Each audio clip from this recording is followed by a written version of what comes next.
Peace and welcome to The Culture here on the Black Star Network. I'm your host, Farajii. Thank you so much for tuning in and being a part of the conversation. Folks, we got a big culture convo for you today as Dr. Cornell West presidential candidate has made his official pick, and it's Black Lives Matter activist, director, and professor, Dr. Melina Abdullah, here in Los Angeles. We're going to talk a little bit about this and how this could be a black politics litmus test. I'll talk to you about that. Plus, later on, we're going to be checking in with Coach Trinae Collier to talk to us about the question, can cheating be respectful? Yeah, I'm going to share with you the latest on that. And, of course, we know we're going to give you something from Trends Post and Doing the Most. Stay with us. This is all happening on today's edition of The Culture right here on the Black Star Network. Let's go.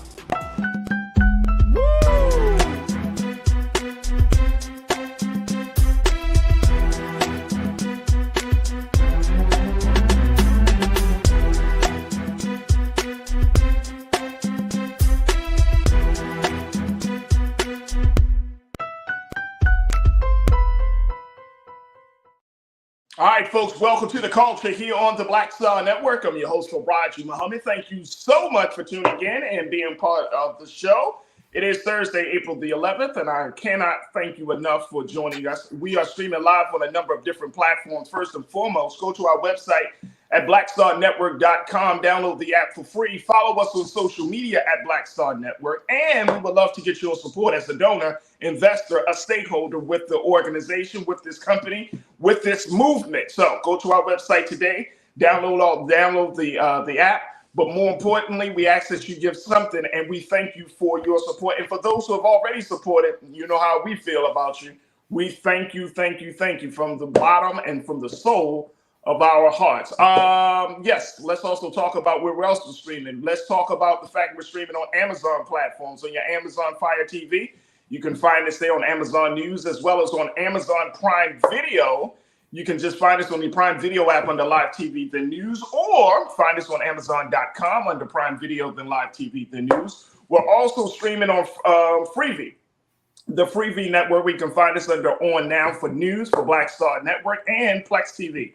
24 hours a day, 7 days a week. You can check us out there. Just search for Black Star Network or find us under Live TV, then News and Opinion. And we're also streaming on Big Brother Roland Martin's social media spaces, on his pages on Facebook and on his YouTube channel. And big shout out to the online culture crew that's on the X platform, that's on the Facebook platform, that's on the YouTube channel. Man, oh man, thank y'all so much for joining us today. And we got folks checking in all around the country. Deidre Hall, I see you. Francesca Epps, I see you. Brother Brian Grisham, I see you. Lori Parks, I see you. Cindy D, I see you. The Stephanie Humphrey channel's checking in. Tiana, I got you. Thank you for checking in as always. Who else we see in here? Karen Connor, my sister, thank you so much for joining us. And I see folks are still checking in. And folks, if this is your first time watching the show, this is one of the few digital spaces where your voice really matters, where you can join us in the conversations. Just like I'm having the discussions with our guests and our contributors, we want you to have the conversation within the chat. And guess what? I'll bring your thoughts into the discussion as well as we have these conversations. And so we're just having a big old round table as we talk about all of the issues and ideas and everything that's happening. But today, folks, I am super excited about the show because I feel like this is a major moment. And this is going to be a defining moment. Now, I might be gassing it up, but I don't think I am, as we're going to be talking about Dr. Cornell West presidential candidate. You know, he is on a different ticket. He's not a Republican. He's not a Democrat. He's kind of running on a third-party ticket. But more importantly, how he has decided to move forward in picking his VP, and is none other than a sister that we've actually had here on this show. She serves as the Black Lives Matter grassroots director here in Los Angeles for the BLM chapter, and is Dr. Melina Abdullah, who is a tenured professor from California State University here in Los Angeles as well. She's been on the ground. She's been doing this work for many years, and now she is a vice president candidate pick for Dr. Cornell West. What do you make of this, culture crew? What do you make of this? I would love to get your take on this. Look, I'm going to take a quick pause. When we come forward, we're going to be checking in with Pastor Wendell Griffin, who is one of Dr. West's supporters, and to give us some insight on to what this situation looks like But I'm calling this the Black Politics Litmus Test. And I'm going to tell you why on the other side. So join me in the conversation. And of course, stay with us. We still got a whole lot to get to in this first half of The Culture on the Black Star Network.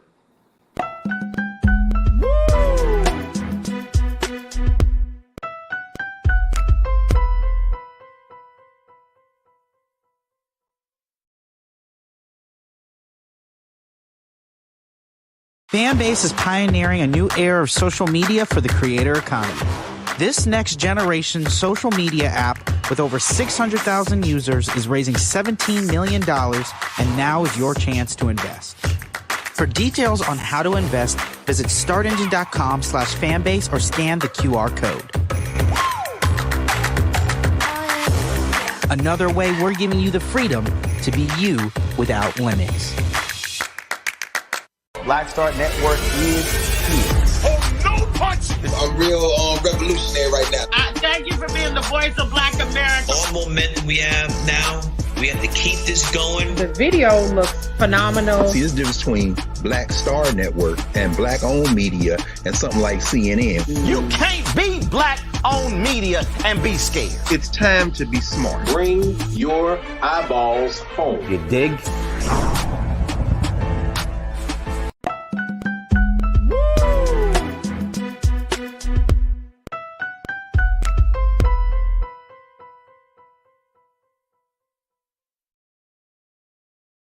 All right, folks, welcome back to The Culture here on the Black Star Network. I'm your host, Farajii. Thank you so much for tuning in and being a part of the conversation. Folks, we got a big culture convo kicking off the show today as we talk a little bit about politics and the big political news that's coming out of LA, not Washington, is the simple fact that Dr. Cornell West, who is the third-party candidate running for president, he has officially announced that he has chosen his vice president, and it's none other than Dr. Melina Abdullah from Black Lives Matter. She's a professor. She has been an activist and advocate for many, many years. And so she is now on the ticket running with Dr. Cornell West. Let me share with you what Dr. West had to say and what she had to say. And then we're going to have Pastor Wendell Griffin, former retired circuit court judge, as well as author, to talk to us about it. He is a supporter of Dr. West, and so we wanted to get his take. But first, let me share this with you. Here's what Dr. West said on the Tavis Smiley show yesterday as he talked about this. See, he said that, quote, she has a record of deep commitment. Let's show the first quote, please, Lise. A record of deep commitment, thank you. Deep commitment and investment in ensuring that poor and working people are at the center of her vision. He said, I wanted to run with someone who would put a smile on the face of Fannie Lou Hamer and Martin Luther King Jr. from the grave. Wow. That is some high regards from the iconic professor. Now, this is what she said in response to Dr. West asking her to run on the ticket. This is what from Dr. Melina Abdullah. She said, I regard West and many others, and many of us regard him. This is quote number 2 I wanted to share. She said, I regard West and many of us regard him as one of the most brilliant people to walk this earth. And so I've been following him and have been really enthusiastic about his candidacy. This is what she said after it was announced that she was going to be his running mate. He and his wife, Anita, asked, and immediately my heart just soared. I said yes immediately, like shouted yes. Wow. This is such a big moment. This is a big moment. Here's why, folks. Here's why. Then I'm going to bring out my special guest, Pastor Wendell Griffin, into the conversation. Here's why this is a big moment. Because this is a Black politics litmus test. This is how I see it. Yeah. Whether it's going to be about principle or are we going to play politics this year? I'm going to just say this again. Here's the litmus test, y'all. Principle or politics? Woo! Now, the principle is that as Black folks in this country, many of us have been disenfranchised and disenchanted with how the political system has gone. But now we have 2 individuals who have a deep history, who have commitment. And I'm using Dr. West's words. He said deep history and commitment, who have been committed to our people, who have been committed to not just our people, to working people, to or marginalized folks and oppressed folks. But then you got to play the politics too. Are we going to play the politics game? This is a big moment for Black politics in America. Let me bring in my very special guest, Pastor Wendell Griffin, who has joined us before, and I'm happy to have the pastor joining me once again. Pastor, thank you so much, sir, for being with us. You are a Dr. West supporter, but at the same time, you have been working in civil rights, social justice for many, many years. I mean, you not only served on the bench as a retired circuit court judge, you've been doing the work as a pastor, as an advocate, and an activist. You are an author of books that talks about the importance of making sure that we use a different metric to determine the right candidate to be in office, whether it's the spiritual metric or it's a more socially conscious and socially responsible metric. But what do you make? What's your initial reaction to this VP pick from Dr. West?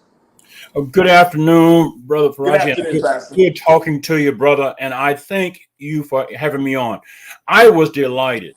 I am delighted for Dr. Muhammad's selection. I was delighted that Dr. West chose somebody who has street cred, if I may say so, on the issues that matter to voters who are not counted on by either of the two major parties, except, if I may use the term, one party treats Black working class people as field hands. Show up when we tell you, vote what we tell you, and hush until we ask you for votes again. And the other disses us, disrespects us, and damages us. Let's be honest. Neither Dr. West nor Dr. Muhammad could have gotten a hearing before the Democratic Party. We saw what the Democratic Party did to Bernie Sanders in 2012 and 2016. Right. We saw how the Democratic Party took advantage of Black votes every time they wanted to ask us to vote, and working people votes. And I would be remiss to try to improve on what Dr. West said, but I would add one other name.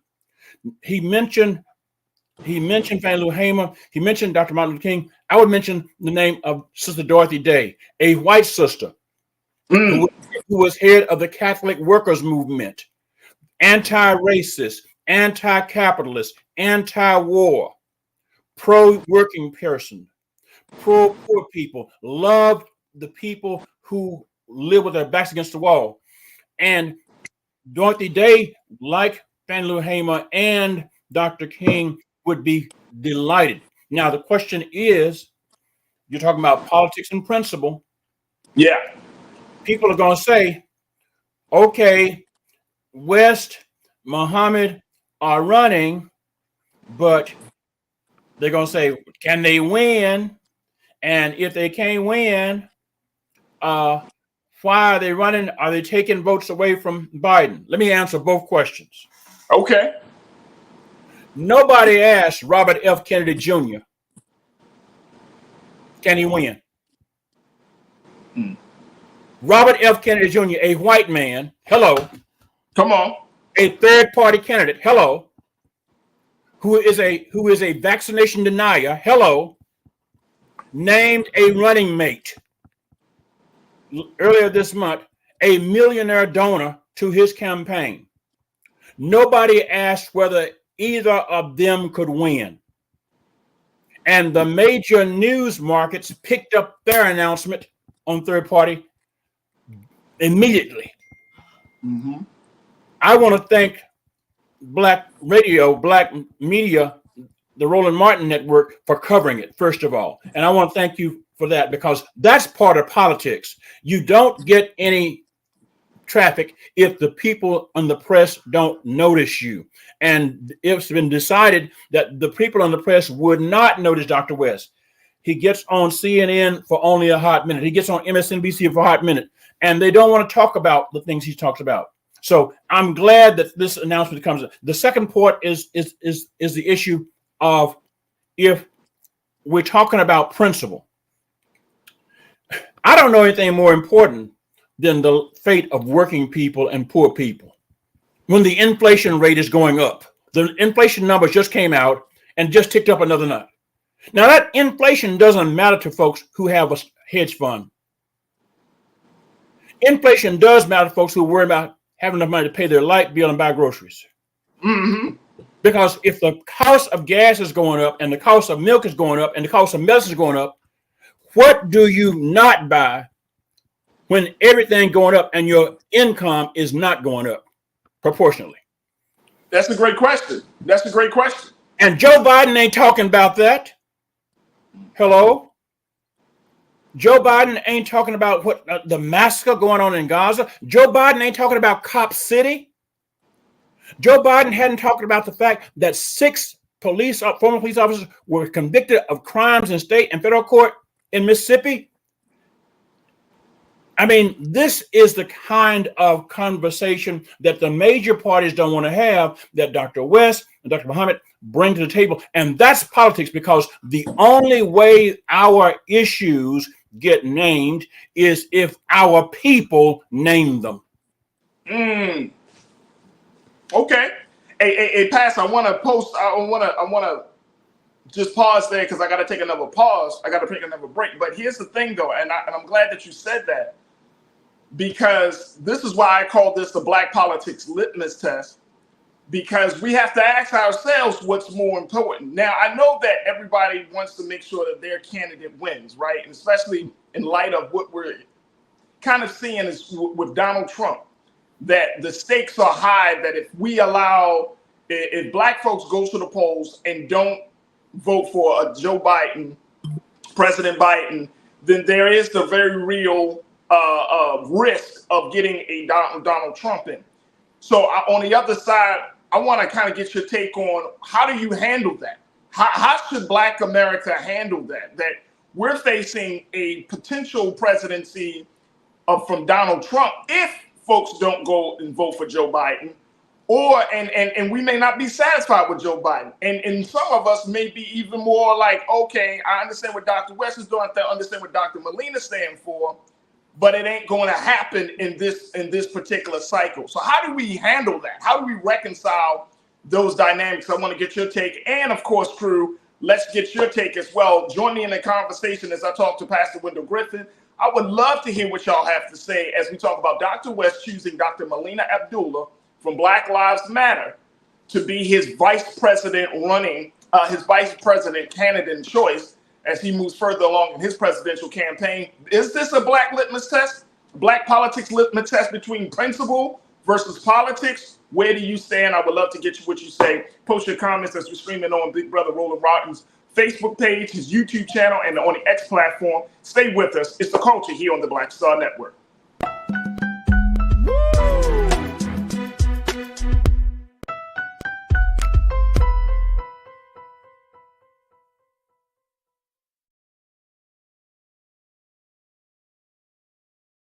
Fanbase is pioneering a new era of social media for the creator economy. This next generation social media app with over 600,000 users is raising $17 million, and now is your chance to invest. For details on how to invest, visit startengine.com/fanbase or scan the QR code.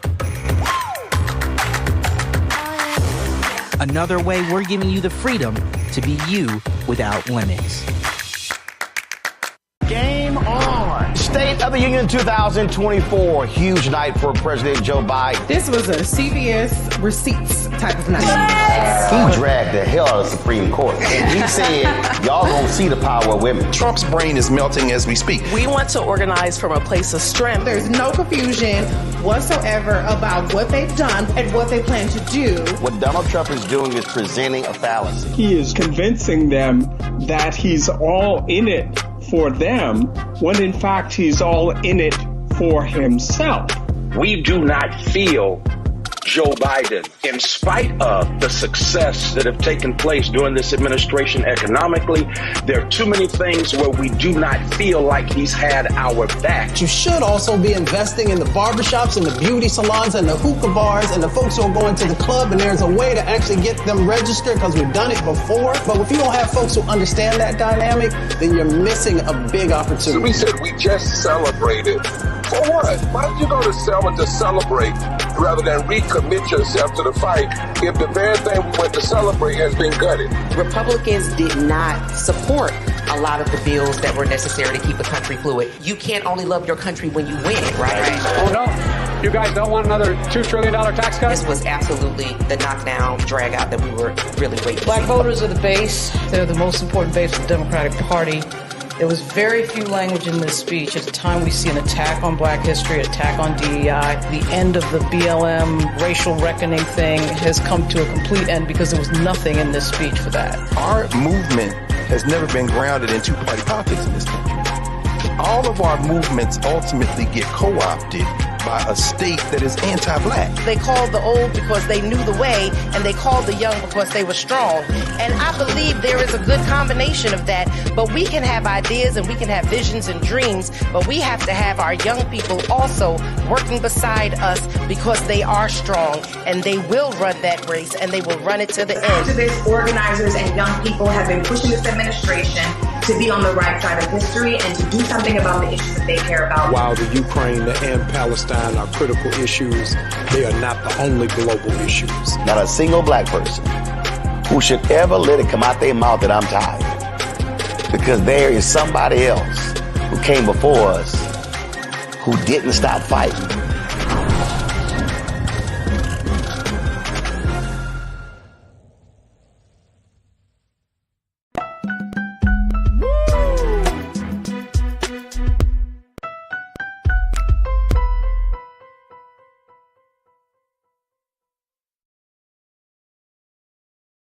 All right, folks, welcome back to The Culture here on the Black Star Network. I'm your host, Farajii Muhammad. Thank you so much for tuning in and being a part of the conversation. We are streaming live on Big Brother Roland Martin social media spaces, so check out him on Facebook and on YouTube, as well as on the X platform, as we're having this conversation about the big news coming out of Los Angeles, where Dr. Cornell West, presidential candidate, third-party candidate for president, has officially announced yesterday that he has chosen Dr. Melina Abdullah to be his vice president pick. Now, if you know, Dr. Melina is the Black Lives Matter grassroots director here in Los Angeles for the BLM LA chapter, and she has enthusiastically accepted the invitation to be on a ticket. And both of them have said about each other that the reason Dr. West chose her is because of her deep commitment, and the reason that she decided to be on the ticket is because of his brilliance and deep commitment. Let me just share this other thing. Let's go to quote number 3, please, Lisa. As we look at this, take a look at this, folks. This is something else that was said in the conversation. She said she hopes joining Dr. West's campaign and forming a ticket with 2 black people would encourage more voters to consider alternatives in political leadership. She said, I think that both of us want to disrupt the narrative that you have only 2 choices. The world tries to tell us that we are tethered to certain ideas that we don't have to be tethered to. We can be expansive and imaginative. Wow. Can we? Can we be expansive and imaginative? Can we reimagine a different reality or a different relationship that we have with political parties? And can we reimagine a different relationship that we have with the United States government as constituents? Joining me now is Pastor Wendell Griffin, retired circuit court judge and author. Pastor, hearing what Dr. Melina said on that, and I think this is a big part of the conversation, and I know this is an emotional part of the conversation too, because she's right. We have always been told, and you said this in your remarks in the beginning, that we have always been told how to vote, who to vote for, and those things. And now here's Dr. Melina saying, hey, look, we don't have to be that way. That we don't have to be tethered. We don't have to. We can do some different things that are in our own best interest, which is something I think a lot of our people talk about. But it is very uncomfortable for our people to break away from an old system, because the system of capitalism, the system of that we're currently in, is structured on the ideas of winners and losers. And so for Black people, it's not just about the ideas. It's about the fact that we want to be tethered to a winner more so than being tethered to an idea that doesn't have winning momentum. And so I want to get your take on that, because that's a huge part of this litmus test between principle versus politics.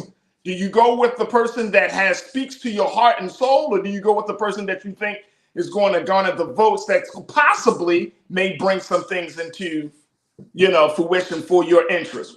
How do you speak to that, especially with a Donald Trump running? Brother Farajii, if you do what you've always done, you're going to get what you always got. We have always been told that you got to choose from box A or box B. And you can't look for outside box A or box B because you can't win. Well, let's see now. It wasn't Black folks not voting in 2016 that got Donald Trump elected. It was white folks voting for Donald Trump, even when Black folks voted. Hello? Yep. And I don't want us to believe that we have to basically park ourselves, hitch ourselves to a Democratic or a Republican Party that does not support our interests. We have a Supreme Court that has gutted the Voting Rights Act, and the State of the Union address said nothing. Joe Biden said nothing about the Voting Rights Act in his last. We have a Supreme Court that has gutted affirmative action. Joe Biden said nothing about that. We have DEI under attack. We have HBCUs that have been historically underfunded. Tennessee State University, right next door, has $2 billion that has not been paid. The government knows it hasn't been paid. Nobody's talking about that. If our candidates don't talk about it, and if we don't put our candidates out, the conversation won't happen. Now, I don't believe we owe it to ourselves. I don't believe Black, working, poor people, women owe it to themselves to play hush mouth just so the corporate politicians can pick who will rule and then have to put up with the disrule that they do. And so I think this is about interest. We have to remember that politics is about our interest, and our interests are not about simply picking a D or an R. Our interests are about having life, about having working wages, living wages. Our interests are about having our people protected when they walk the streets and not gunned down, beat up by police. Our interests are about having history actually taught and not having the teaching of history criminalized by fascists who claim to be putting in a new kind of history. Our history is about not tearing down the Department of Education or about not tearing down the environment. If we don't talk about those things, then what is our freedom for?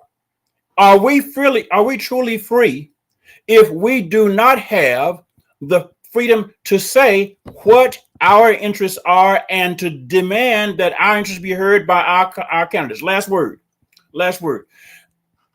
We have to remember that part of freedom involves decolonization.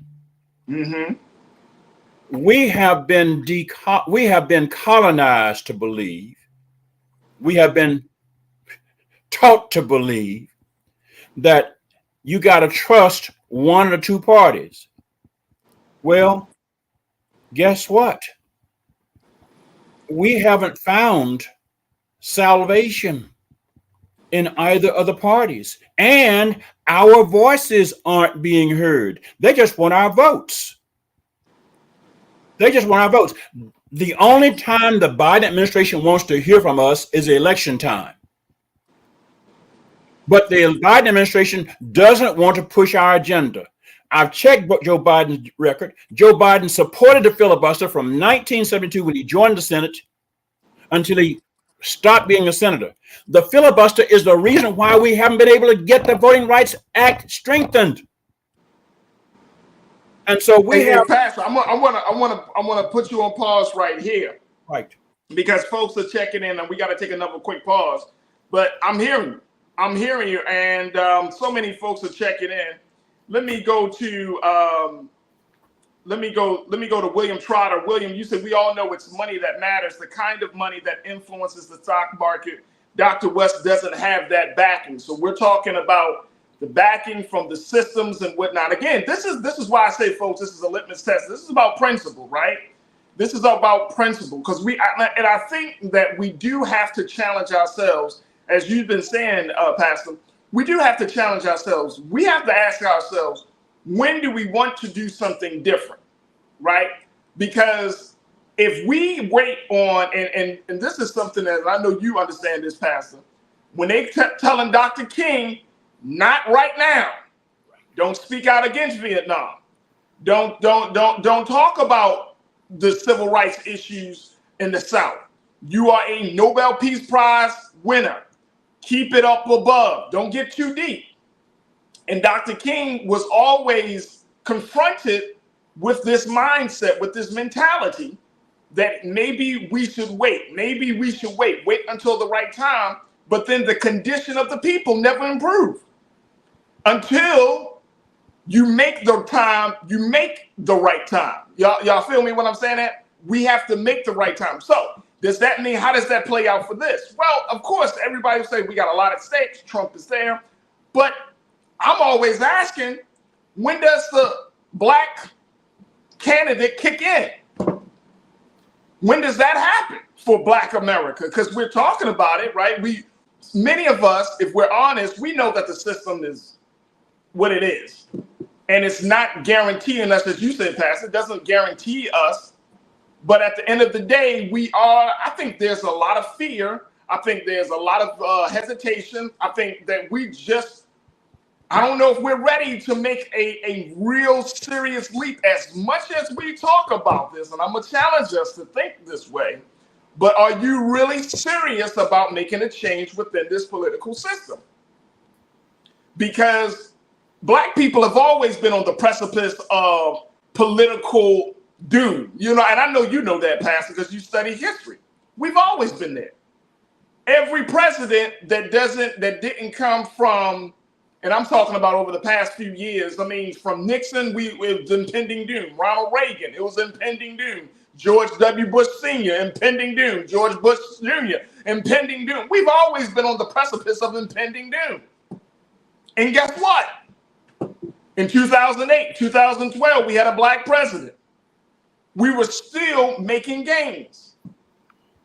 So is this the real impending doom if we decide to back a candidate like a Dr. West and Dr. Melina Abdullah, or are we putting ourselves in crazy's position? Pastor, I want to take another quick pause. When we come back, let's continue the conversation. Stay with us, folks. It's the culture here on the Black Star Network.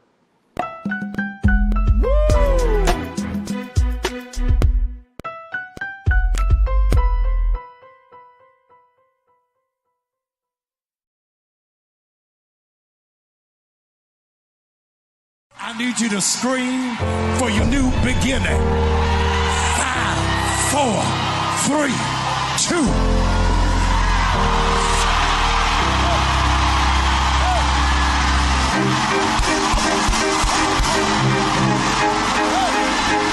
I need you to shout for it. I need you to shout for it. It won't always be like this. Sooner or later, it's gonna work in your brother's favor, in your sister's favor. They shall not die.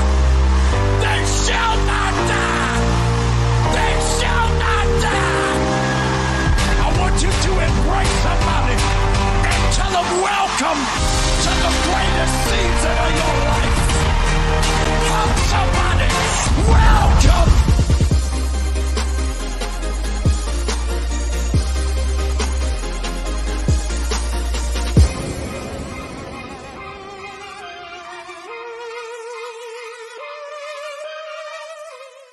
Fanbase is pioneering a new era of social media for the creator economy. This next generation social media app with over 600,000 users is raising $17 million, and now is your chance to invest. For details on how to invest, visit startengine.com/fanbase or scan the QR code. Another way we're giving you the freedom to be you without limits.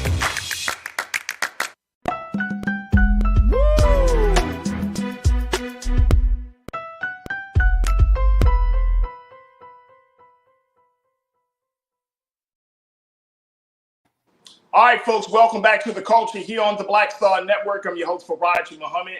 We're talking about Dr. Cornell West choosing Dr. Melina Abdullah as his vice president pick for his presidential campaign. And joining me has been Pastor Wendell Griffin. And Pastor, we've always had impending doom, sir. We've always been at the edge at the cliff, right? And people have been saying, hey, with the Donald Trump factor in this election, say if Trump doesn't even win, he still has an opportunity to run again, or he can send out any of his followers to run, you know what I mean, using his ideology and philosophy.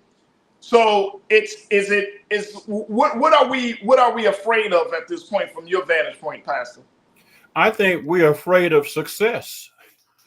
I think we're afraid, what would the world look like if we got our stuff together and we challenged the folks in our white brothers and sisters and said, wait a minute, the dream that Dr. King had in '68 of a multiracial, multi-economic, multi-class, cross-generational community is worth voting for. Think about this. This is 2024, and Netflix has a movie about Shirley Chisholm. Hello? Mm-hmm. And we have a black woman, Dr. Melina Abdullah, running with a black man, Dr. Cornell West, for president. And people are saying the same thing about Dr. Abdullah and Dr. West as folks said about Shirley Chisholm. Now, back up. Fannie Lou Hamer went to the Democratic National Convention in 1964 and put a demonstration on from Mississippi because Lyndon Johnson wasn't going to do anything about voting rights violations in Mississippi until Fannie Lou Hamer pulled a stunt. And Lyndon Johnson was incensed. We call Fannie Lou Hamer's name with reverence now, but we forget that she was denounced by the Democratic Party. Let's remember that Jesse Jackson was denounced by the Democratic Party when he ran for Democrat for president. And the party said, no, you can't do that. Jesse ran, and he didn't have the stock market class count with him either. Oh, man, I remember, Pastor, you saying something, because I remember I was a child when Reverend Jesse Jackson ran, and boy, I could only imagine back in the 80s, the political environment at that time. They wanted to kill that man. Literally, they really wanted to kill that man. Oh yeah, and Jesse called out Bill Clinton. Yes, Jesse called out Bill Clinton. He called out Al Gore. He called out the Democratic Party because they were so beholden to the stock market class.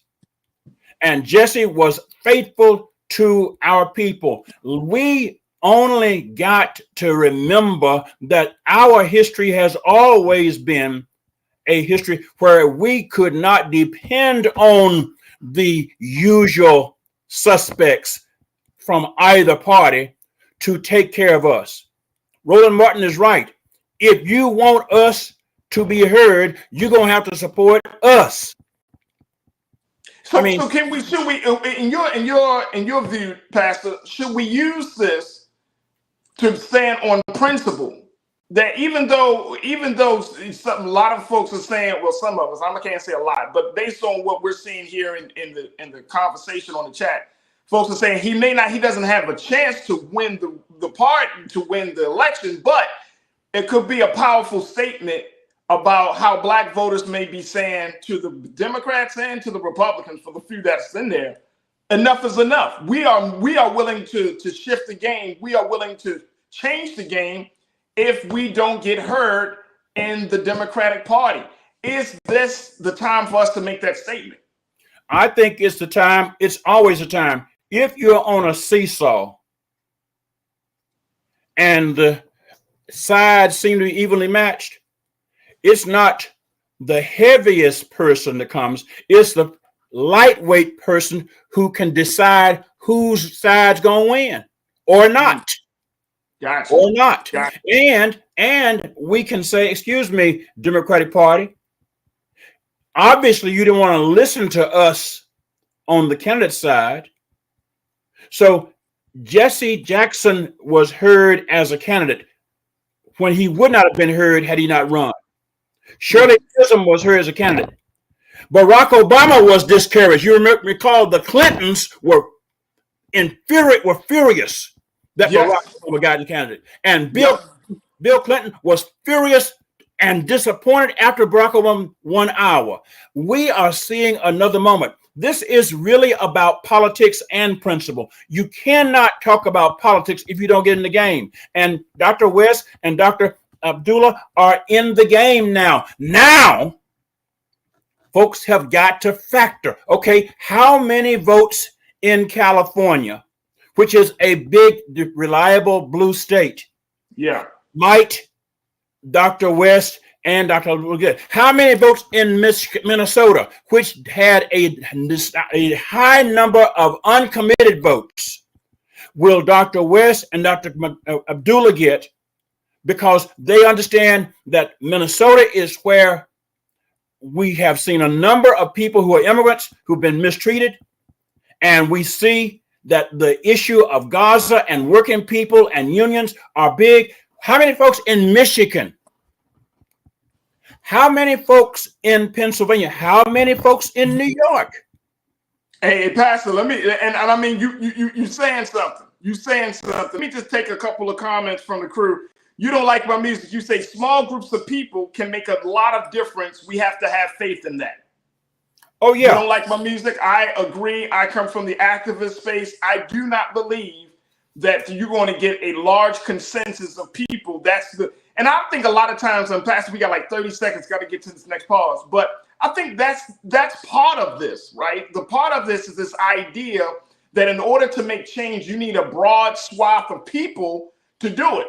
But if you look at every major movement that has affected black folks, whether it's Black Power movement, civil rights movement, any movement, the Black Lives Matter movement, any movement, it always started small. It started from one incident. It started from a small group of people. And I'm with you, don't like my music on this.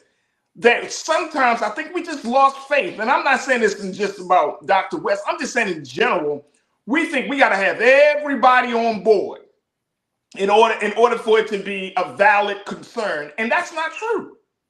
That's not true. Talk to me, Pastor. You got 30 seconds for that. Folks did not pay attention to Muhammad Ali when he started against Sonny Liston. Didn't they want to pay attention to when he went to the Muslims? But Muhammad Ali stuck to his principles and he changed the world. The folks did not pay any attention to Jesus. Hello? He started with 12 folks. Martin Luther King started in Montgomery. There we go. There we go. I got to stop it right there. Pastor Wendell Griffin, I knew that you would be the right man to talk to this with. We are certainly going to bring you back on, keep the conversation going. But I appreciate you, dear brother, for always throwing something out there for us to consider. Thank you so much, Pastor. Thank you very much, brother. God bless you. Keep up the good work. Thank you, brother. Thank you. Folks, we got to take a final pause on the first half. Stay with us. It's The Culture here on the Black Star Network.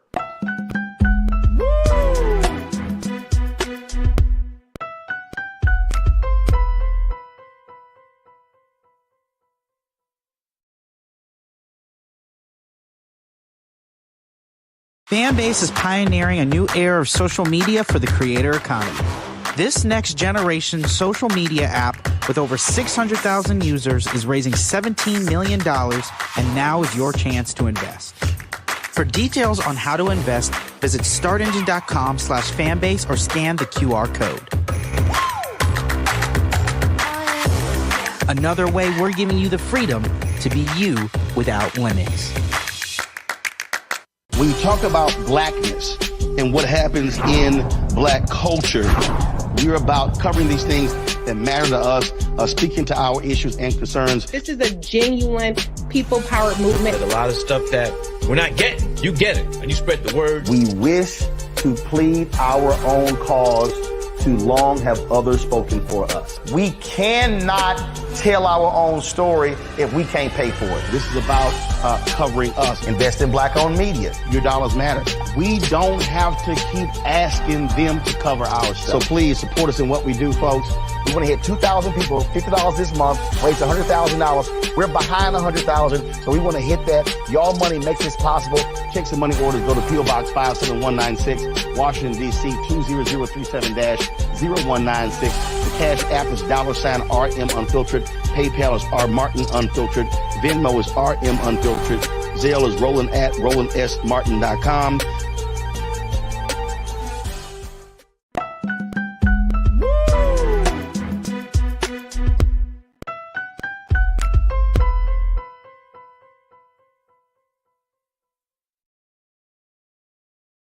All right, folks, welcome back to The Culture here on the Black Star Network. I'm your host, Farajii Muhammad. Thank you so much for tuning in and being a part of the conversation.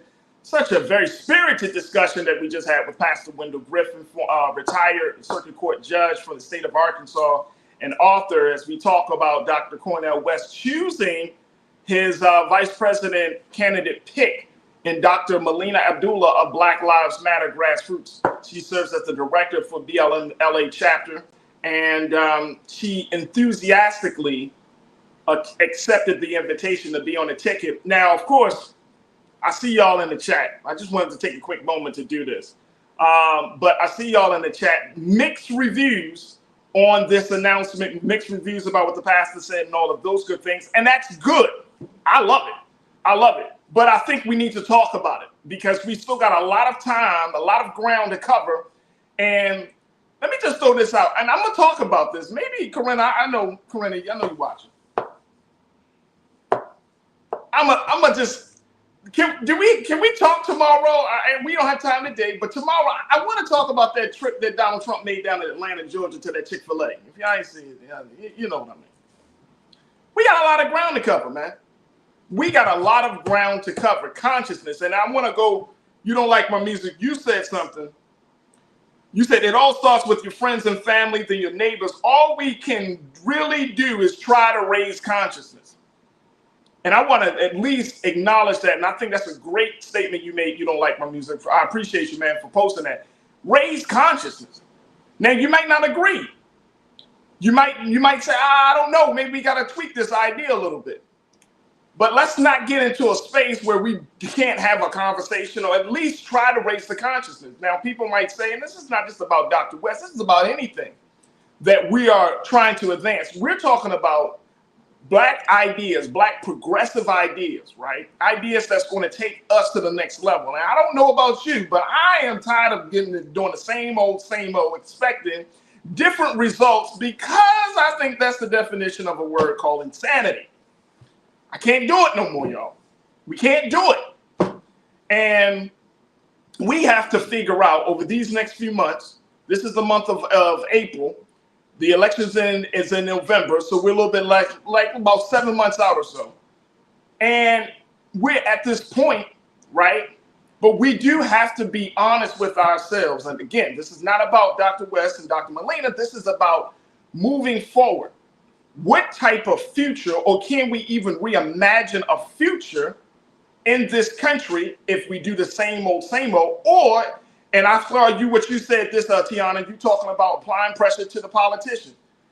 Corinna, you talked about what you mentioned. You said, well, why didn't the judge talk about Tim Scott and why black folks weren't upset enough to really blast Tim Scott, Brother Roland did, around his tanking the Justice for Policing Act. And we're talking about applying pressure. You got to empower people. You got to give people some choices. I think a lot of black folks are starting to check out of this whole thing because they don't feel like they're being heard. No new ideas are being presented. They don't have choices. That's the space that we're in. So I just wanted to at least acknowledge what y'all are saying on this. That we're going to have to continue to talk about this. We're going to have to be uncomfortable talking about this because, as so many of you have already said, too much is at stake, y'all. Too much is at stake for us to do the same old, expecting something new. So we're going to have to do it. Now, many of you have also said, well, Farajii, Cindy D, I heard you. You said, Farajii, we need to bring Dr. West onto the show. Look, I'm going to do my due diligence to make that happen. We already have a relationship with Dr. Melina Abdullah. Let's try to bring them onto the show. But if you don't know what they stand for, then go and find the website for Dr. West, and you can check that out on your own. But will that change the conversation for you? And this is not about him personally. This is about the idea of someone new coming into the mix of things with different ideas. That's what this is about. This is why I'm calling this the Black Politics Litmus Test, because it requires us to start to figure out, to measure where we are. The litmus test is to figure out where do we stand on this. How much are we serious about the principles of the matter versus the politics of the matter? We might not win for the White House, but we can win in the State House, right? That's the compromise that we could give or we could make. But we just have to have a conversation about it, really talk it through. And more importantly, going back to what you don't like my music is, said, talk to our family and friends, talk to the people around us. But the culture is changing. The culture is seriously changing. Look, I just wanted to throw this out there as so many of you are checking in. Boogie Barnes, you said, tell them again, it's the white vote, it's not us. Let's discuss our numbers. We need to understand what our numbers actually are. 26 million of us vote. We got to look at the numbers. And the same type of energy that we have around this presidential election, we got to have it around the State House, those statewide elections. And I'm agreeing with my sister Corinna on that. Lori Park, you said these issues concerned that you are mentioning about you don't make your call to none of those black Republicans to have in a discussion to take those concerning issues to Trump when he was in office. Tiana, not only just vote, we need to start putting pressure on our politicians. I'm just listening to what y'all saying. Listening to what y'all saying. There is so much. There's so much that we could get from this moment, and so much of an opportunity this moment presents that we can do.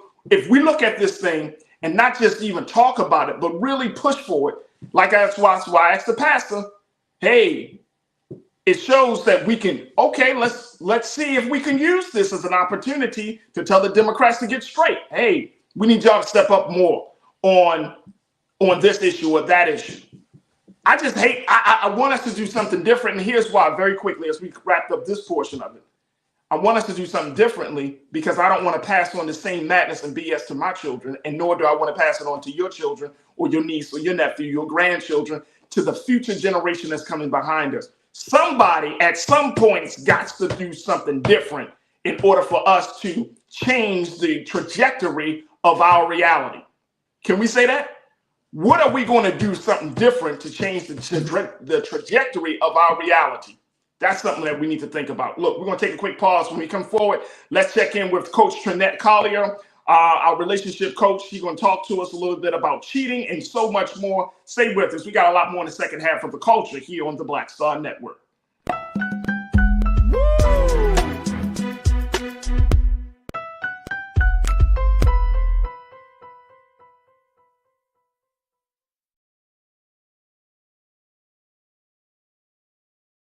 We wish to plead our own cause. Too long have others spoken for us. This is an opportunity for us to be able to speak to our issues. Y'all better understand something real quick. We ain't going nowhere. It is a continual battle that we see all across this country. Revolution will not be televised. The revolution will be streamed. All momentum we have now, we have to keep this going. He makes sure that our stories are told. Roland Martin's doing this every day. You can't be black-owned media and be scared. Fanbase is pioneering a new era of social media for the creator economy. This next generation social media app with over 600,000 users is raising $17 million, and now is your chance to invest. For details on how to invest, visit startengine.com/fanbase or scan the QR code. Another way we're giving you the freedom to be you without limits.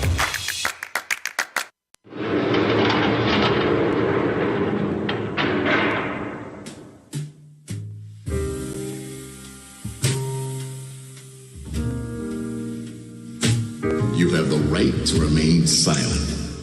Anything you say can and will be used against you in a court of law. You have the right to an attorney. And if you cannot afford an attorney, one will be appointed for you.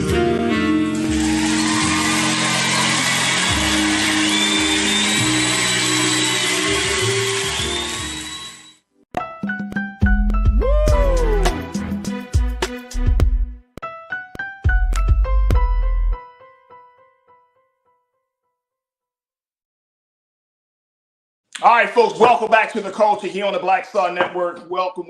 Thank you for tuning in. We are streaming live on our home network home platform of blackstarnetwork.com.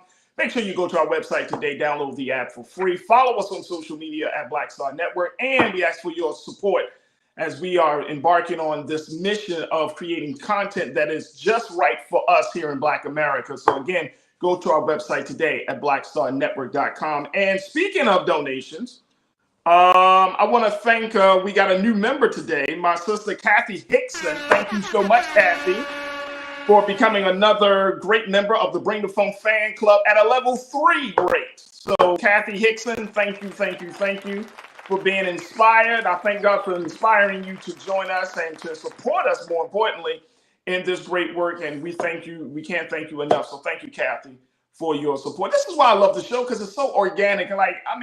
We could talk about these things, y'all, but seriously, we got a lot to cover. We still got a lot of time and ground to cover, but trust and believe tomorrow, because I got my sister Corinne, I got my sister Kimberly. We're gonna have to talk more about this tomorrow, but we got a lot of ground to cover. All right, let me switch gears. Let's talk from politics to relationships. I'm joined by my sister, Coach Trinette L. Collier, who is the relationship specialist, the inspirationalist, and she is a coach that deals with issues of individual life coaching as well as relationships, and she's been certified, so she does not appear. I'm talking from TikTok experience, and I'm and I'm always happy to have it. It's been a minute. We've been missing each other over these past couple of weeks. So, Coach Trinette, thank you so much for joining me. How are you this afternoon? I'm wonderful. It's good to see you and the crew back. I'm glad to be here. How y'all been? Absolutely. All right, Coach, let's talk a little bit about something that has become it used to be a hot button topic. I think it still is, but it's kind of taken on a nuance, right? More of a different spin now. And this is something that you brought to my attention. I did not know that this reality star said this. And then it made me wonder, are we in that time frame? So we're talking about Nene Leakes, who's been a part of the Real Housewives franchise for many, many years. She's been a face, a voice. I mean, her whole life has been put on display through that platform, that space. Yeah. But she said something that I think really has resonated and got a lot of people talking, especially on Black Twitter and Black internet, where she talks about cheating and how it could be more respectful. I don't even know how you can say both of those words in the same sentence. But here's what Nene said, and I want to get your take on it. She said on her Instagram, she said, take a look at this. Let's put up quote 1, please, Lise. She said, look, if I'm here in Georgia and you went to San Francisco for the weekend, any city for the weekend, what you don't know won't hurt you. However, if you're going to cheat, you need to do it with respect. I don't like people who are not respectful.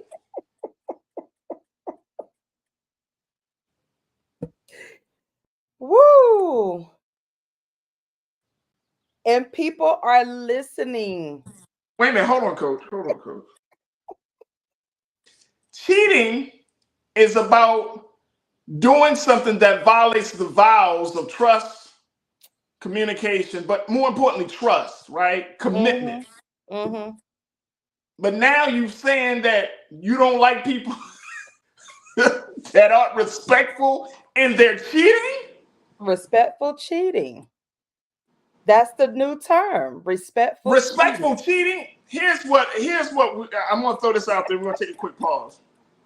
She went into more detail. Take a look at this. Let's go put up the quotes, dude. What?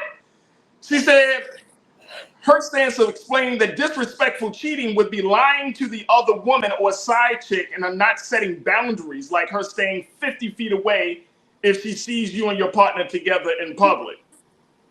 She said, I couldn't imagine someone approaching me. She said of the other woman trying to address her. It would be like, what? What are you doing right now? She joked. She also added that the other woman shouldn't be posting the man or clues that point back to him on social media. As the writer put it, who knew there were rules? What? Listen. Coach. There's rules to cheating and being disrespectful. Yeah, there are rules now. I believe there have always been rules because if you think about people who were cheating before back in the day, I think what has happened now, the side pieces and so forth, they want it all, right? So they're going to expose everything. And so now I'm thinking from this new updated term, the updated rules, I believe that now people are like, okay, this cheating thing is out of hand. I still want to do what I want to do, but we have to regulate these rules and bring it back to some sense of order in their world, because there's no such thing as respectful cheating. First of all, it's disrespectful if you're going to cheat on your spouse, or your partner. If you're in if you're not married and you're in a committed relationship and you're cheating, that's disrespectful. Like, come on, some of this stuff, y'all, is just really, I know everybody doesn't have common sense, but we have to start calling it what it is. It's not respectful. There's nothing respectful about cheating. I mean, there's just nothing respectful about cheating. Even if you heard them stories that, you might have a man or a woman, right, who, whoever's cheating, and then they find their real love of their life. Right. Like their little side person was the person that they meant to be with. And even in those stories, I mean, I don't think those stories happen too often, right? Yeah. And I think there's this idea that, oh, I can be in this thing. But here's what I think that has ruined this whole idea of commitment. Everybody believing, and Coach, you tell me if I'm wrong, everybody believing they got options. Yeah. I mean, and if you're not married, you do have options when you're dating. And that's the here's why I'm gonna push back on that. You ready for this, Coach? What you got? Because say if you walk in a room of 10 people, and you can't just say, I have 10 options. Here's why. Because 10 people may not vibe with you. Out of those 10 people, you may not like all 10 people. You may not like their views. You may not like how they look. You don't have 10 options. You might have 3. Oh, that's a low number. Not 3? Hey. I mean, you mean at least 5? You probably get 3. 3? You ever go to a party? You go to some function, some gathering, and you walk in there and you see a lot of people. Right. But you only connect with 1 or 2. Yeah. I think the options thing, that's like messing people up, like, oh, I got options. You really don't. Yeah. I don't think we have options because everybody is not going to be on your level. Everybody's not going to bring what you need them to bring, or they're not going to be able to accept you for who you are. We don't have those options. We got 10 people in a room. 3 options. So you might get 1 out of 3 that's actually willing to move forward with you. Ooh, that's a low number. 1 out of 3.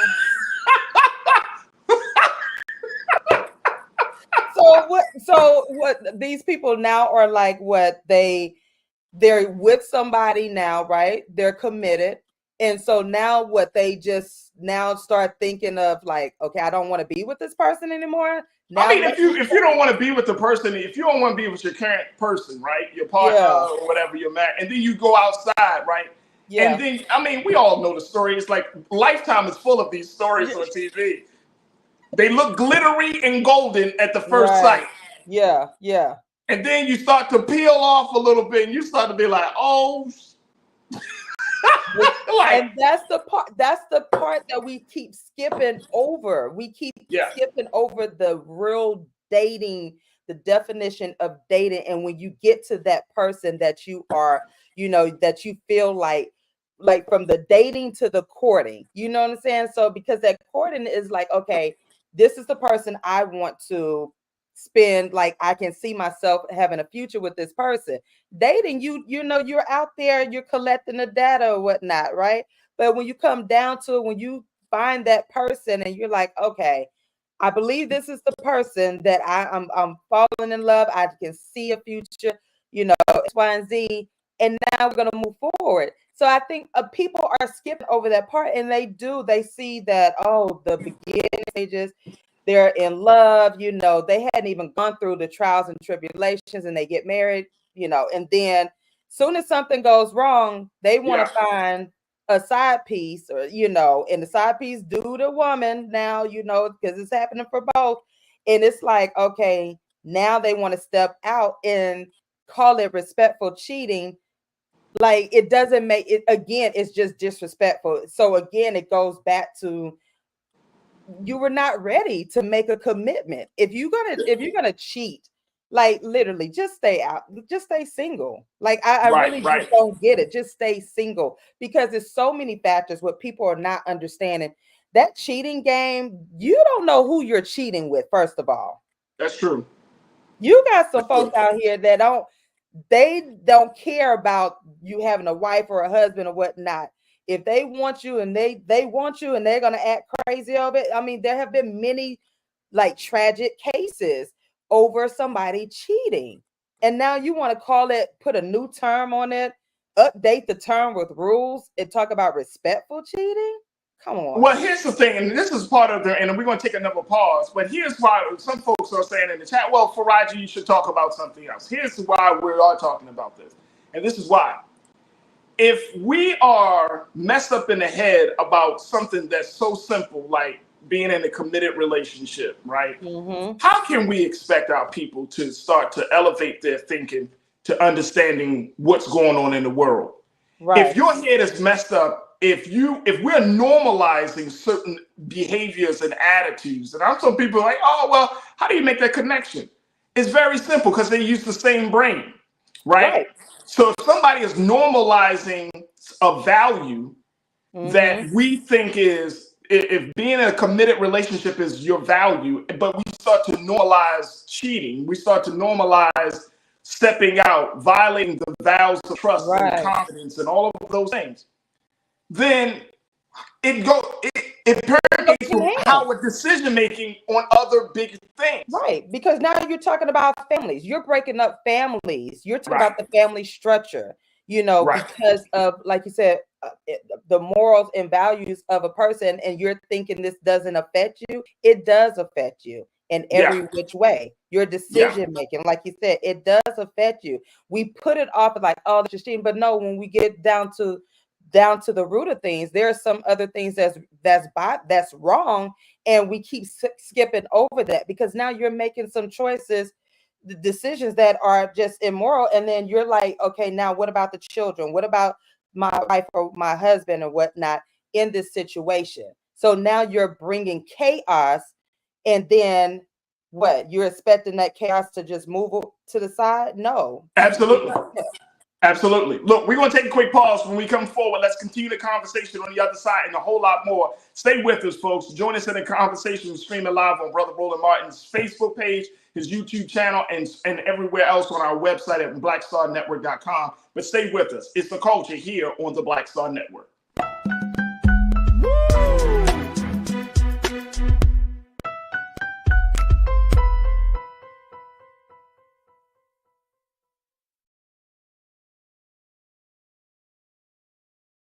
Fanbase is pioneering a new era of social media for the creator economy. This next generation social media app with over 600,000 users is raising $17 million, and now is your chance to invest. For details on how to invest, visit startengine.com/fanbase or scan the QR code. Another way we're giving you the freedom to be you without limits.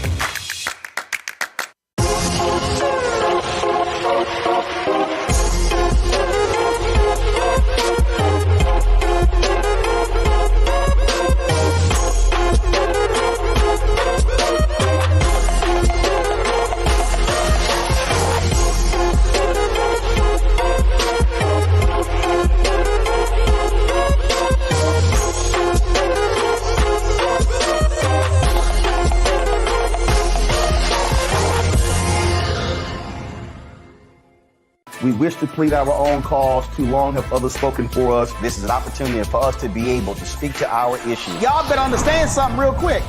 We ain't going nowhere. It is a continual battle that we see all across this country. Revolution will not be televised. The revolution will be streamed. All momentum we have now, we have to keep this going. He makes sure that our stories are told. Roland Martin's doing this every day. You can't be black-owned media and be scared.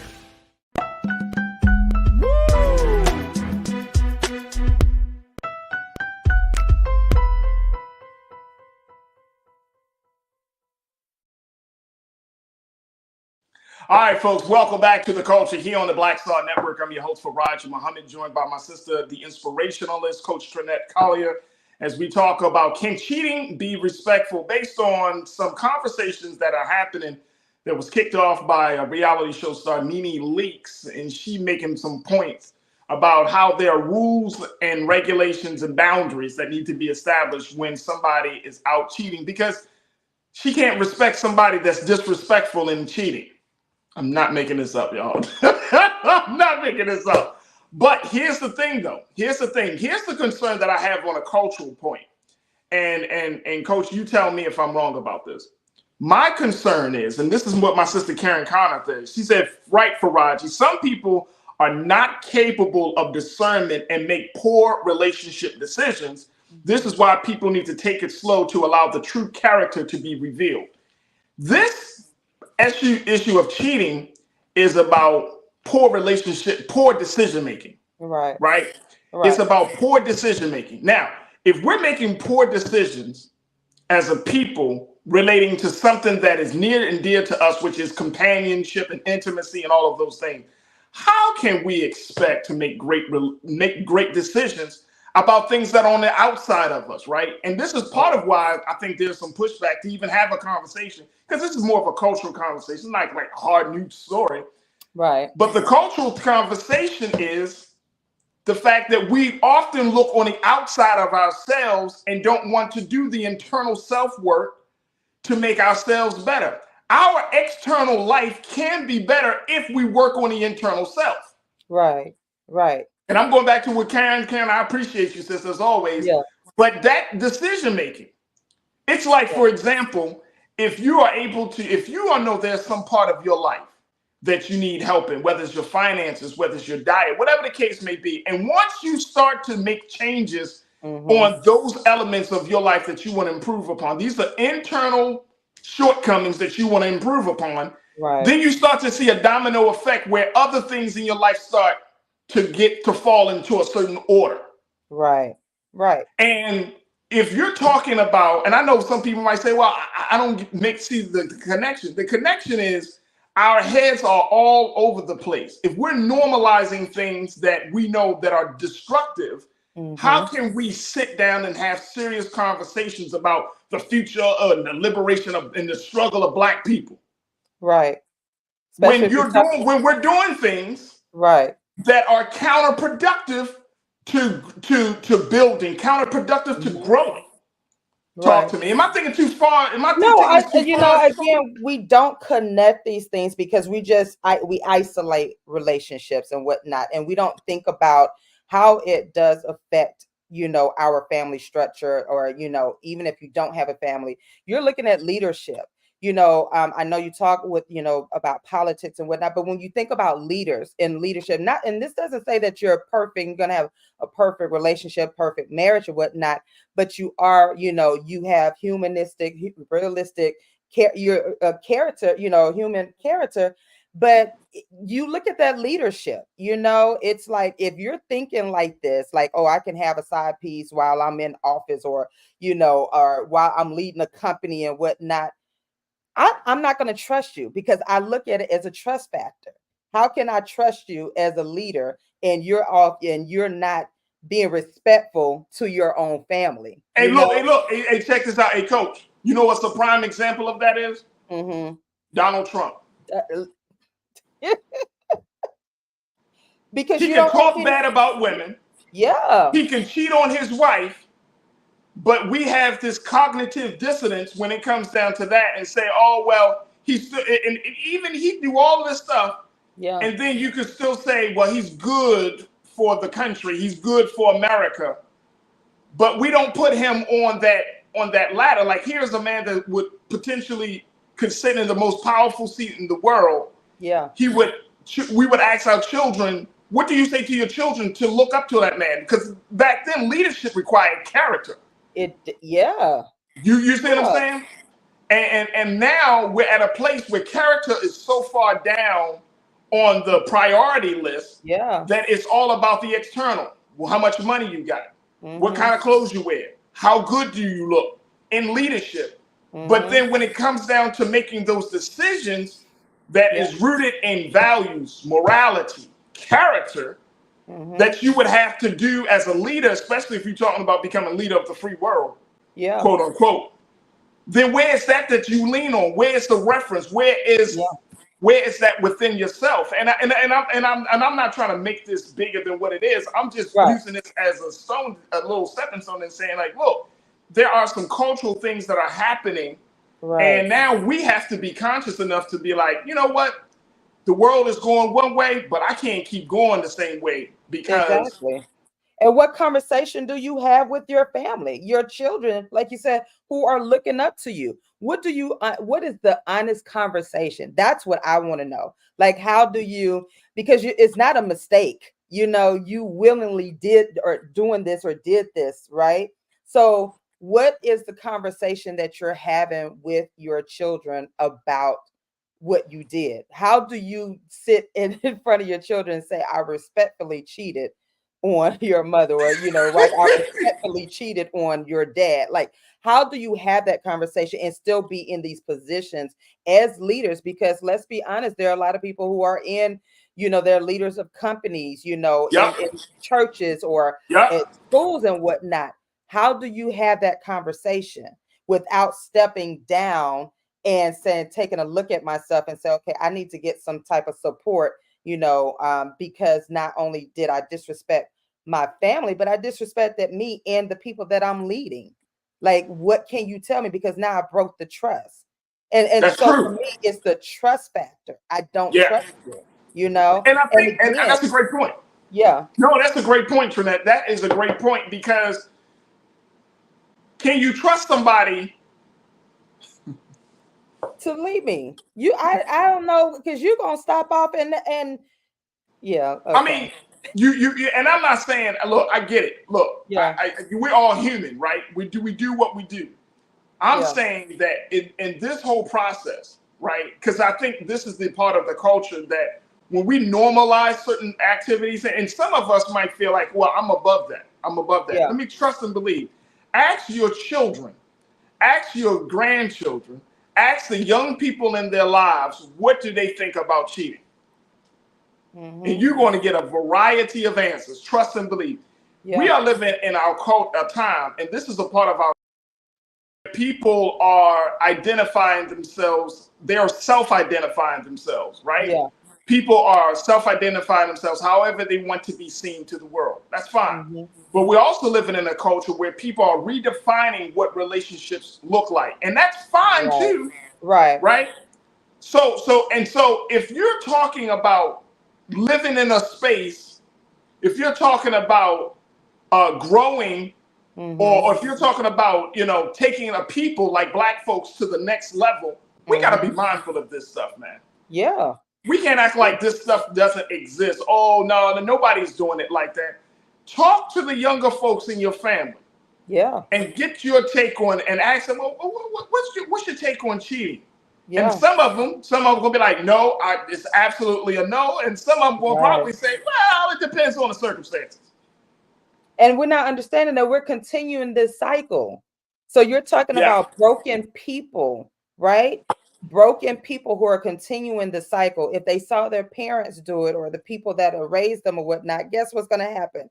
You know, they're going to grow up thinking like this is respectful and normal. So now then we, you know, have to bring it back to, oh, he or she is broken, this, da, whatever. But you contributed to that your child's brokenness, you know, by normalizing something that was disrespectful and that was just not right. You know, it's just not right unless you are in the new, you know, open relationships or whatnot. But I'm talking about people who are in committed relationships who took those vows and said, listen, it's just monogamous. It's just me and you know? Right. Yeah. Absolutely. Look, we're gonna take another quick pause. When we've come forward, we're going to have a conversation. Let's switch gears a little bit more. Let's talk about the hate, the excessive hate from the new black actress in the Romeo and Juliet film has been experiencing, and how we still have a lot of work and a lot of ground to cover. Stay with us. It's The Culture here on the Black Star Network.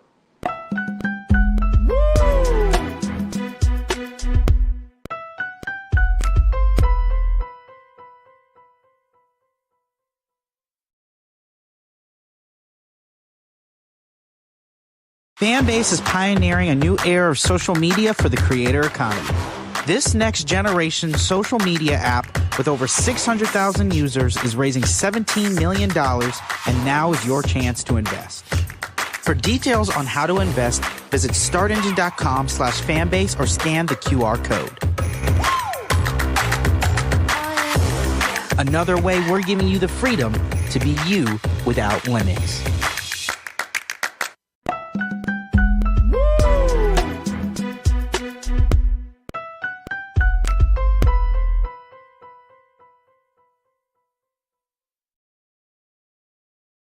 All right, folks, welcome back to The Culture here on the Black Star Network. I'm your host, Farajii Muhammad, joined by my sister, Coach Jeanette Collier, the relationship specialist. Let me just go to here, Coach, because this is interesting stuff. I'm seeing some interesting comments in the chat from the crew. Laura, you say destroy the family, especially, but in this man's reasoning mind world, don't want wife to leave the husband because he cheated, still want her to stay by his side because children are involved. And that's the other part of this, that we see that, and you talked about that in your earlier remarks, that the consequences, the ramifications of cheating and how it undermines family building, right? When we're talking about this, especially with our conversations about Black people and our struggle and our liberation and moving forward, if our individual actions continue to undermine the very institutions like the family, like the Black household, it undermines communities from being built. Because now you got the secret, you got people doing whatever, moving how they want to move, but it undermines us feeling a sense of community and unity. This is the part of it. Yeah. And again, I'm going back to my point that's why a lot of us don't want to talk about certain things, not to say all the time, but I think this is part of the reason. Right. Is because it requires us to change ourselves. Right. And in our current culture, when that responsibility is placed on our shoulders where we have to take ownership and accountability for our actions, it becomes a different conversation. It is a scary conversation because some of us, we don't want to look inward to make the change. We always want to look outward, but we don't want to say, you know what can I do to improve myself to be a better person? Yeah, I agree.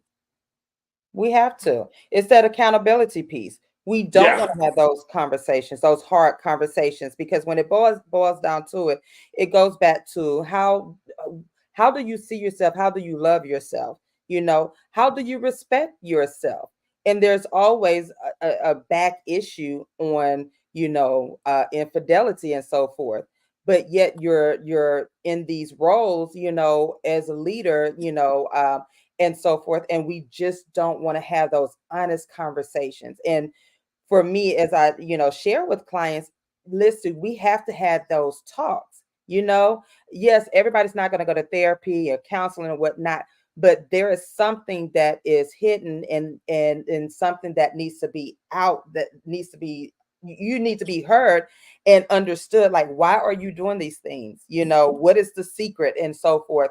And I always feel like there's a root, there's a cause behind everything we do. So if you're justifying cheating, and destroying your family, it goes so much deeper than that.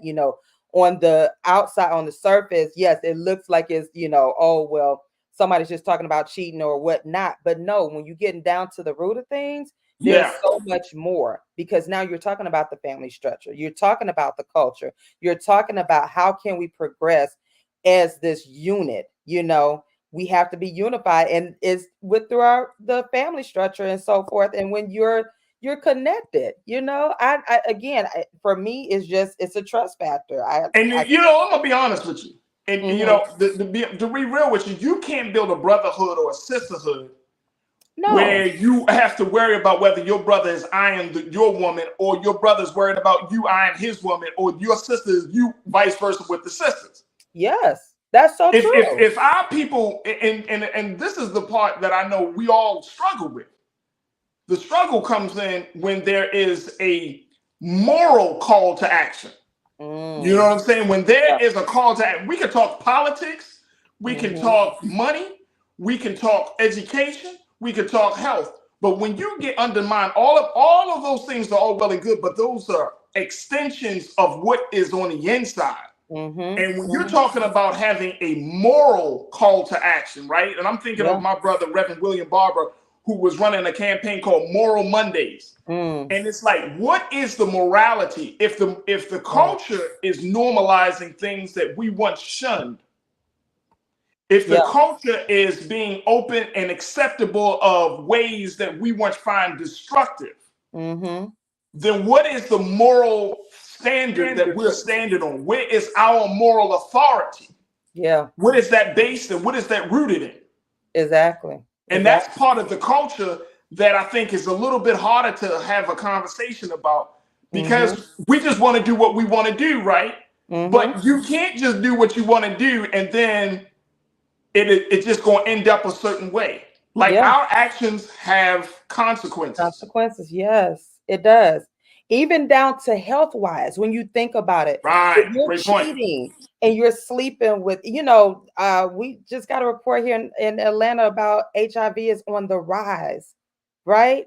And that's because a lot of couples, a lot of people are stepping out unprotected. So you can't tell me it's not connected.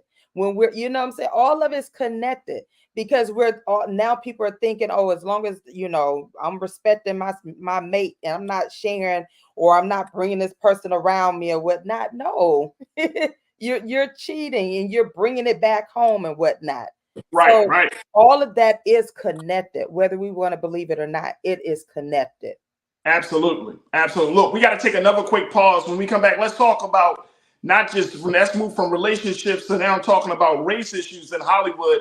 How one Romeo and Juliet co-star has been undergoing excessive hate online because she's a Black woman playing a major role. And what does that say about the culture and how we still have a lot of work left? Folks, we're going to have that conversation up next. Stay with us. It's The Culture here on the Black Star Network.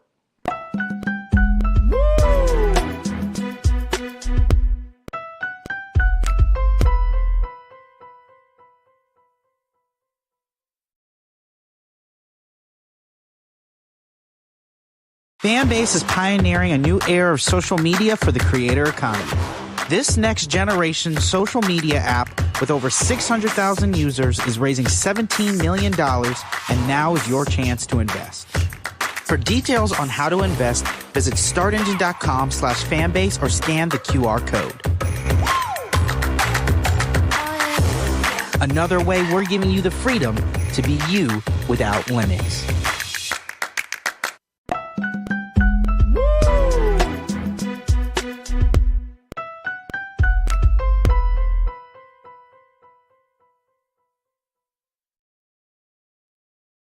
All right, folks, welcome back to The Culture here on the Black Star Network. Wanted to talk with Coach Juliet, Collier, who is our inspirationalist here on The Culture, and talking a little bit about the race issues. If you haven't heard, folks, there was an announcement that there's going to be a new production of Romeo and Juliet that will be filmed. And this is going to, the title roles are going to be played by Tom Holland, who is of Spider-Man fame. He's the latest Spider-Man. But then the role of Juliet is going to be given to a young Black woman by the name of Francesca Amawuda Rivers. And as a fact, there she is. That's Francesca. Beautiful sister. Yeah. She's playing the role of Juliet. And people, Trinette, are not happy. And let me just say, white people aren't happy about this.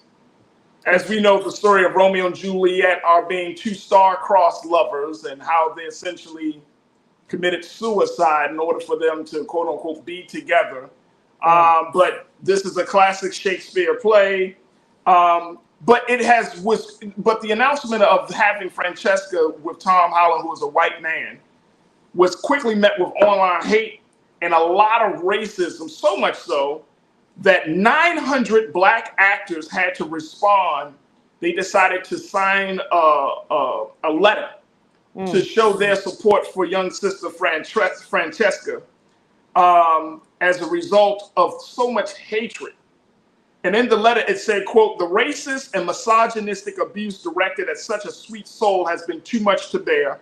For a casting announcement of a play to ignite such twisted, ugly abuse is truly embarrassing for those so empty and barren in their own lives that they must meddle in hateful abuse. Too many times, Black performers, particularly Black actresses, are left to face the storm of online abuse after committing the crime of getting a job on their own." Wow. Wow. What does this say about us in the culture right now, Coach, as we're looking at this level of racism? You know, we saw this, I remember when they casted Little Mermaid, when they showed that our sister Haley Bailey would be the Little Mermaid, and all of the talk around that. Now our little sister Francesca is in a title role. It just doesn't seem like, as much as we want to believe, we haven't gone that far. Yes, they've been able to be casted. Yeah. But now it's still a lot of rejection, it's still a lot of hatred. What do you see in this situation? You know what? It's just always a sad situation every time we have to face this. You know, you're looking at, we're 2024, about to be 2025, right? And so forth. And we're constantly being faced with this. But however, I'm also a firm believer that, listen, we keep going, right? We have to shut out those voices because we know that they're going to continue. Some of them are going to continue to hate us, no matter what. You know, we could save their lives and they're still going to hate us, right? But what I do love is the fact that we are rallying behind her, you know, and just like the Little Mermaids, we rallied behind and we unified and say, hey, you're not going to do this. You're not going to put this on her. It's a character, it's a play or whatnot. The world has evolved. And of course, you know, people behind those keyboards, there is one actor, I can't remember the name, but they were like, they disabled the comments on social media and whatnot. And you have to block this hatred because this hate that we're experiencing, it's nothing new. It's just that they're a little bit bolder now, but you know, of course, we're so resilient and we know how to fight back with the love and the support of each other. And I just feel like we just continue to, you know, rally behind her and show up and show out. You know, it makes no sense. Like honestly, it makes no sense. Do you think that race, do you think that we'll get past race? I mean, even in arts and entertainment, in a space where it's supposed to be race neutral, right? Like we're not supposed to see the race of a person. We're supposed to see their talent and their skill. Yeah. But it's becoming more and more. This is a play. This is not like a major motion picture, but it's a play that's being done. But it still seems to be a problem. Yeah. And like you said, this is 2024. Yeah. We can't even switch up on stuff. Like the type of pushback and feedback that people gave about a cartoon being black. Right. That lets you know there's something wrong. You Right. are fussing about Right. a cartoon character, you know. Right. But again, In this case, it's not even a real character. This is the story. right. This is a story. Yeah. So, you know, again, it's all about that power. You know, some of them feel like that, you know, they still have power over us and they can tell us what to do and whatnot. But we have to continue to stand up and fight back in the sense of like, no, you can't do this to us. It's a play. Right. Get over it. You know, I think some people will get, you know, they see past race, and we have to focus on those people who are ready to move forward, who are progressing. You know, I don't like to give the power. I like talking about it. Of course, we do talk about it. But however, I think we have enough power within ourselves and within our community to say, listen, let's move forward. You know, we can't keep feeding into this negativity on a character. You know, if you are hating, my thing is just fall off the grid then, because the world is changing, and you're gonna see us. You're gonna see more of other cultures and races and so it's like, just if you don't want to be around us, be done. I've never met a group of people who hate another group of people so much, but you stay emulating us. You stay, you know, trying to come on. You are surrounded by us. You know, if I hated somebody so bad, guess what? I'm not going to be around you. I'm not even going to talk about you. I'm not even going to look your way. So I don't know. That's just my take on it. I just it's tiring, you know, for us as a people, as a culture. And then when you have things of this nature, it's arts, you know, it's entertainment, and you're still to this day you're upset about a character. Hey, Corinna said they hate but can't live without us. That's it. Bottom line. They cannot, because if you really hate somebody, you're not going to, you know, you're not going to give all this attention. You're just going to be done. It's done. Yeah. And like, bye, go somewhere, you know. Right. And it's just really sad. And I hope and pray that she has enough support where it doesn't affect her, you know, mentally and spiritually, as she, you know, start her acting career. I'm not sure how long she's been acting or whatnot, but you know, I pray that the support that we're showing her, the other Black actors and actresses are showing her, that she will continue to operate in her craft and do it with best. And you know, it just doesn't make any sense. No, it doesn't make any sense, and I think that it just goes to show you still we got a long wait in this culture. You know what I mean, to cover the ground of race relations in this culture. I mean, and it's so sad because, you know, you as an actress, as an actor, you want to try to show your work. You want to show who you are through your artistry. Yeah. And people don't do that. And I think that's the part about this whole story, that 900, and I've never heard of 900 signatures within the industry from Black actors and actresses who have decided to stand up for this little sister for a production across the waters in London. Yeah. Right? Across the water. So it just goes to show you that one, we have a voice, that we're not all, you know, as many as the people who like to believe that Black actors are completely out of it, that we do have a voice. But then two, we still got to deal with this stuff, right? Yeah. And my hope is that it doesn't become so bad that it discourages other Black people to get into the artistry. Yeah. You know, it just, I hope that we can kind of break through all of that. Yeah. I believe it will. I believe that others will see that and say, you know what? Okay, I may have experienced racism while we're doing the high school play, or, you know, doing the community college plays and so forth. But I know there are people that are rooting for me, and I know I have to do these, you know, I have to act, I have to perform and whatnot, and I'm going to do it because I know I have my community supporting me. And I love the fact, again, that we can stand and we can unite, you know, because again, it is entertainment. It is, you know, it's her craft, it's their craft or whatnot. So why not take that energy and say, we're going to support you. We're going to support the upcoming actors and actresses and whatnot and what you do, because we need y'all now. We need you. So we're going to show that support. And I applaud those people who did sign, and I'm praying that they get more signatures and so forth. But I think it is the point of we have to continue to show that support. Just show up and show out, and not even give. We have to talk about it. I get that, but at some point we just do it. Just keep doing it. I think that's a great point. I think that's a great point. I think that if order for us to change the conversations about race in Hollywood, and just in New York and just in arts and entertainment in general, we have to be the same energy like we often advocate for in politics of showing up, being going to the polls and all of those things. The same energy we got to use. For our artists and our entertainers.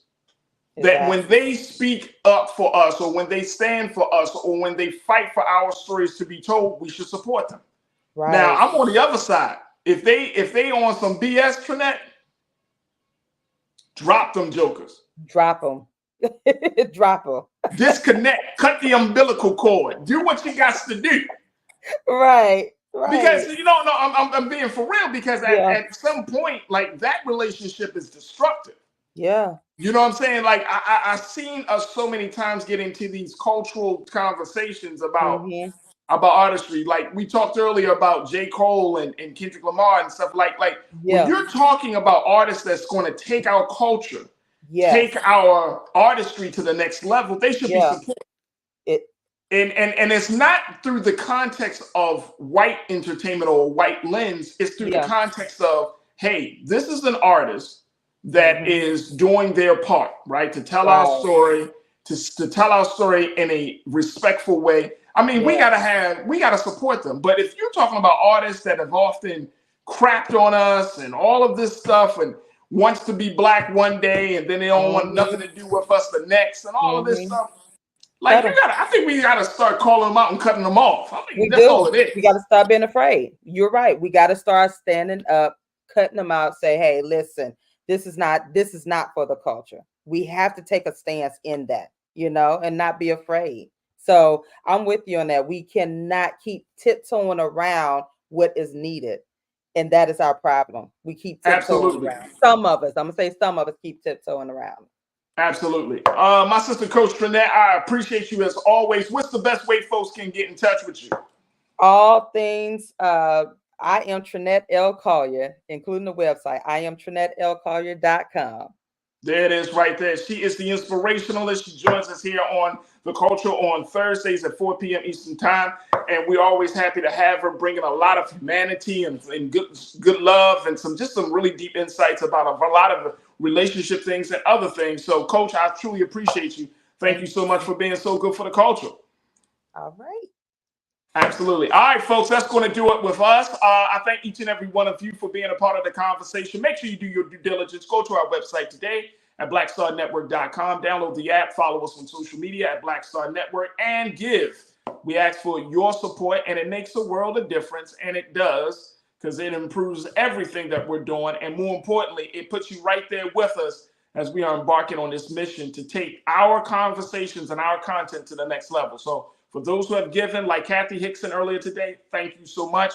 And if you're thinking about giving, look, what you waiting for? You hear the conversation, you know what we about. This is all about making sure that our conversation is at the top of the list. So just go to our website at blackstarnetwork.com. Also, while you're online, make sure you follow me at The Real Farajii on Instagram, at Farajii on the X platform, and at Farajii Muhammad on Facebook. I would love to connect with you. Continue to build the community of the Culture Crew. And folks, we got a lot more to talk about. Tomorrow, I'm going to be checking in with my sisters, Kimberly Morrow, Corinne, and Denise. Let's continue to have the conversations about Dr. West. Let's talk a little bit. I'm also bring you up to speed on little brother Ralph Yarl, the young brother who was shot in the head for knocking on the wrong door.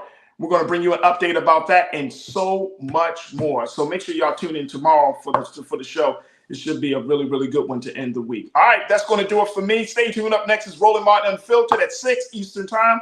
As always, never be afraid to challenge what's wrong. Stand for what's right while being yourself in the process. God willing, we'll talk tomorrow for another exciting edition of The Culture, right here, only here, exclusively here on the Black Star Network. Talk to you soon. Peace.